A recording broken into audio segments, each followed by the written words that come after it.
name is Bond. James Bond.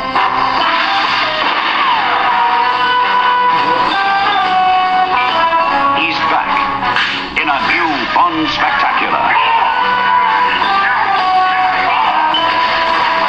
Killing!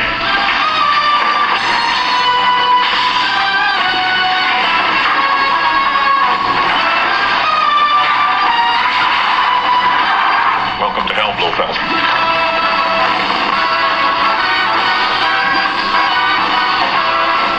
He's back. Good evening. And we're back to what great movies are all about. Hey, what the hell is this?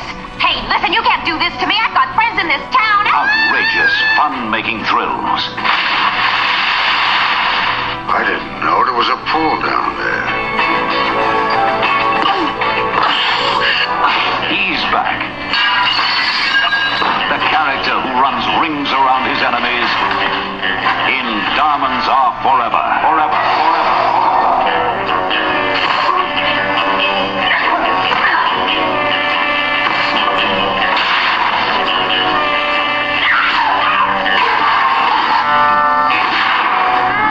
And they're back. Some rare facets of female bondage. Well, that's quite a nice little nothing you're almost wearing. I approve. I don't dress for the hired help. Starring Jill St. John, Charles Gray, and he's back as Blofeld, 007 style. Good evening, 007.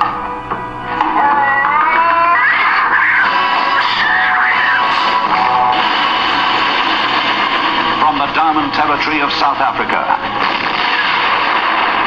Curious. How everyone who touches those diamonds seems to die. the canals of Amsterdam, to the gaming halls of Las Vegas, Hi, I'm Plenty. But of course you are. Plenty O'Toole. Named after your father, perhaps. to the rocket sites of Nevada. Sean Connery, alias James Bond 007, is back in action.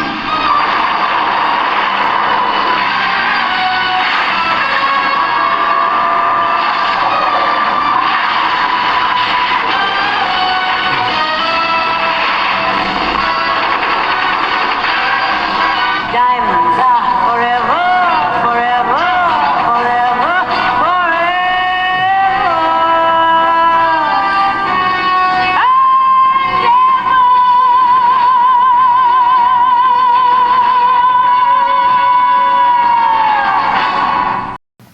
Diamonds Are Forever is a James Bond 007 movie that was released on December 17th, 1971.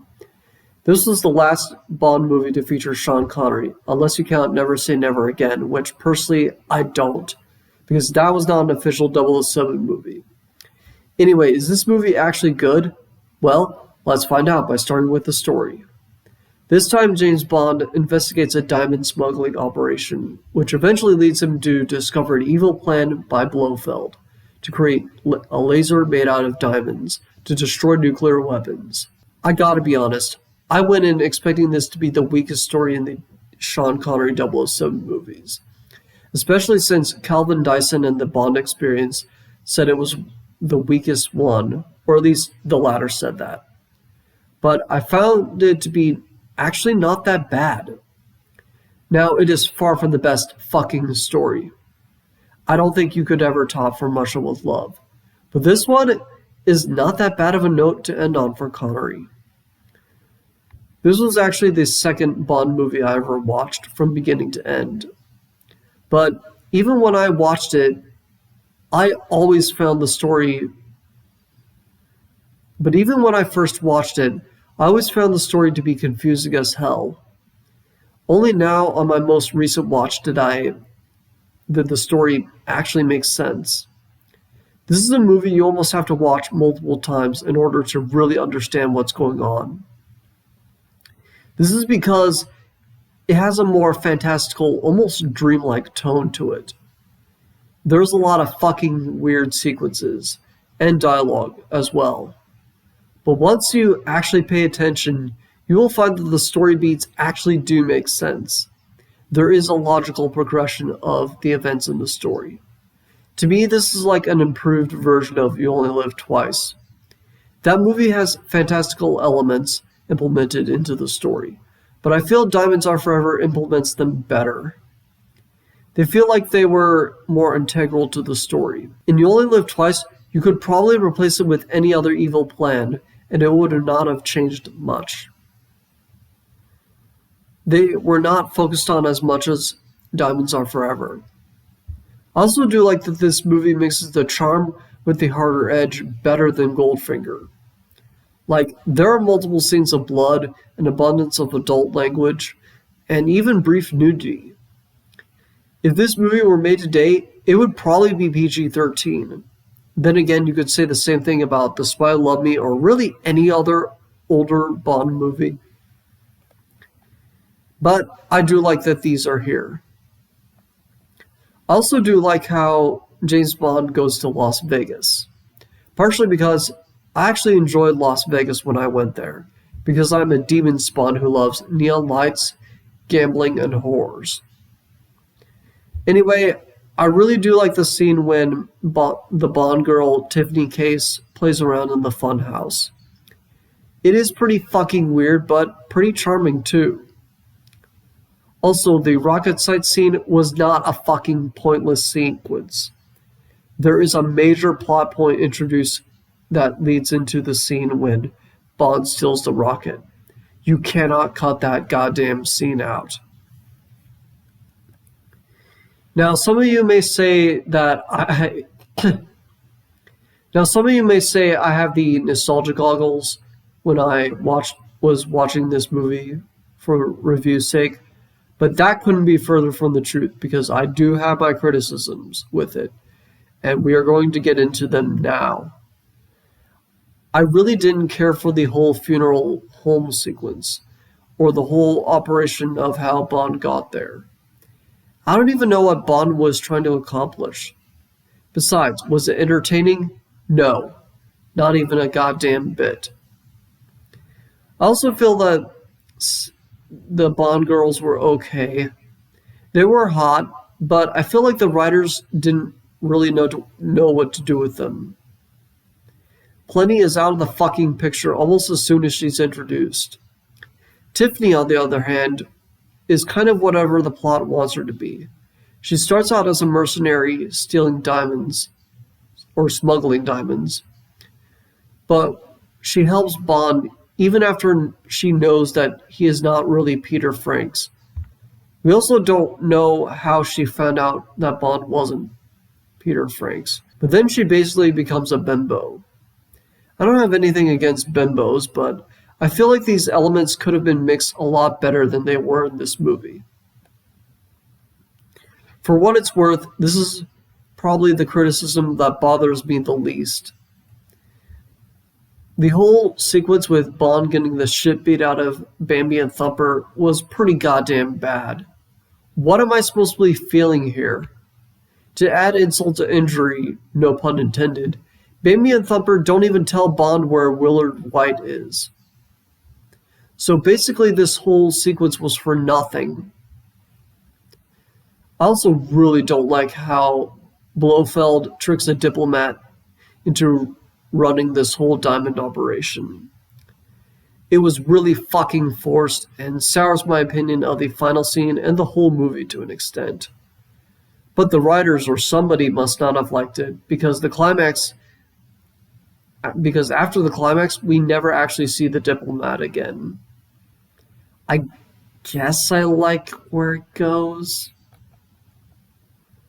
But I do like how Bond takes over the crane that is holding Blofeld's submarine and basically fucking trolls Blofeld. I find that absolutely hysterical. It also leads to Blofeld suffering an injury that oddly makes the fact that he is in a wheelchair and for your eyes only makes sense. There's no way he couldn't have suffered a severe injury from being slammed into a building via the submarine pod. Now, the action scenes are another criticism that I do have with this movie. It seems like with all the Guy Hamilton directed movies, he has good setups, but when it comes to actual action, it is pretty fucking weak. The only particularly good action scene is the fight between Bond and Peter Franks in the elevator. There are some explosions in the oil rig, but that's all the scene really has going for it. Even the fight between Bond and Mr. Wint and Mr. Kidd was lackluster. I don't think it was until The Man with the Golden Gun when Guy Hamilton really got good with action scenes. So yeah, the action scenes are better than Goldfinger, but not by much. As for the production values, the cinematography and sound are pretty good for the time. The editing is a bit iffy in the beginning with that blatant out-of-sync clip, but other than that, it's good. The music is really good though, especially the Wint and Kidd theme. It is so dark and kind of mysterious, and is used as a leitmotif whenever they come on screen, which is a nice touch. The song Diamonds Are Forever is actually better than the Goldfinger song, especially lyrically. So overall, I was pleasantly surprised with Diamonds Are Forever. It is not the best 007 movie, but it does have a lot to enjoy about it. It has both the charm and the brutal nature mixed pretty well, and even incorporates some fantastical elements, and has a pretty well put together story once you ignore them. There were a few moments that were pretty fucking bad, and the action scenes are still not that great, but was still better than You Only Live Twice, which may be my least favorite Sean Connery 007 movie. So yeah, I had a decent time with this one. I give Diamonds Are Forever 3 out of 5 stars with the title of Worth Watching.